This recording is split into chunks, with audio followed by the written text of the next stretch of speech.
सुशीलाच रेसिपीमध्ये तुमचे सर्वांचे खूप खूप स्वागत आहे। आज मी बनवणार आहे कांद्याची पात।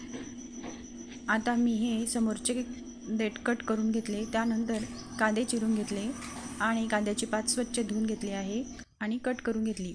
त्यानंतर मी कढईमध्ये तेल टाकून घेतले। त्या कढईमध्ये अर्धा चमचा जिरे टाकून घेतले। ते जिरे चांगले तडतडल्यावरच त्यात आपण ते कांदे चिरून घेतलेले होते ते टाकून देणार आहोत।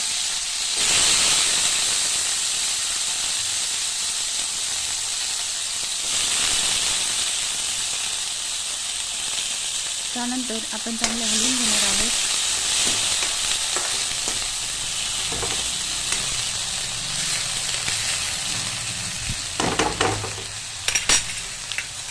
ही कांद्याची पात तुम्ही बाजरीच्या भाकरीसोबत खाऊ शकता, तसंच तुम्ही पोळीसोबत सुद्धा खाऊ शकता। त्यात आपण आता 1 चमचा मुगाची डाळ टाकून घेणार आहोत। हवं तर तुम्ही जास्तही टाकू शकता, पण मी 1 चमचा टाकणार आहे।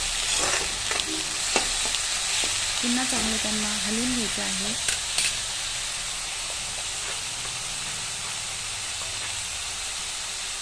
त्यानंतर आपण अर्धा चमचा मिरची पावडर टाकून घेणार आहोत।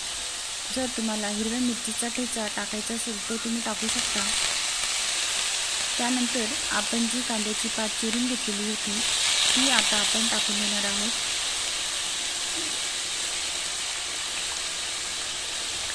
ती कांद्याची पात टाकून घेतल्याच्या नंतर त्याला आपण चांगले हलवून घ्यायचे आहे।